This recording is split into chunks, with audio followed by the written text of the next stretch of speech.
திரு M.K. Stalin அவர்கள் போட்டியிட்ட முதல் தேர்தலில் தோத்தார். கட்சி ஆரம்பித்த பிறகு எத்தனை முறை திராவிட முன்னேற்ற கழகம் தோற்றிருக்கிறது?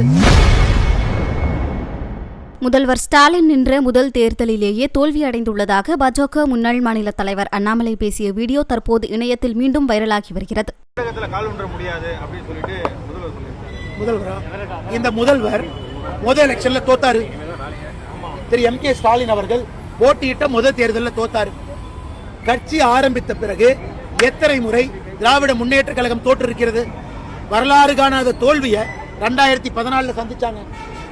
ஒரு எலெக்ஷன்ல 2 MLA தான் ஜெயிச்சாங்க 234. அதனால தோல்வியை பத்தி ஸ்டாலின் ஐயா எங்களுக்கு பாடம் எடுக்க வேண்டாம், வேறவங்க பாடம் எடுக்கணும். அமித்ஷாஜி அவர்கள் யார் என்று இந்திய மக்களுக்கு தெரியும். அவரு ஓட்டு போட்டு தமிழகத்தில் ஆட்சியை மாத்தல, தன்னுடைய கருத்தை சொல்றாங்க, இங்க பிரச்சாரம் பண்றாங்க, மக்களுடைய உணர்வுகள்கிட்ட கேட்கிறாங்க. மக்கள் ஓட்டு போட்டு இது அமித்ஷாஜி அவர்களே மேடையில் சொன்னது, நான் ஆட்சி மாத்திரக்கு நான் ஓட்டு போடுறது, என்னுடைய கடமை நியாயத்தை பேசுவது. அமித்ஷாஜி அவர்கள் நியாயத்தை பேசுறாங்க. இந்திய அரசியல்ல திராவிட முன்னேற்ற கழகம் 1949 உருவாச்சு. அவங்க எத்தனை எலெக்ஷனை சந்திச்சாங்க, எத்தனை எலெக்ஷனை தோத்தாங்கன்னு பட்டியல் போடுங்க.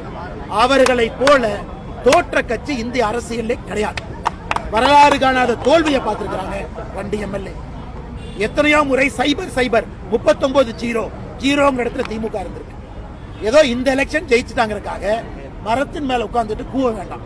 மக்கள் 2026 மரத்தின் மேல இருந்து கீழே இறக்கத்தான் போறாங்க. இது ஸ்டாலின் அவர்கள் நன்றாக புரிந்து கொள்ள வேண்டும்.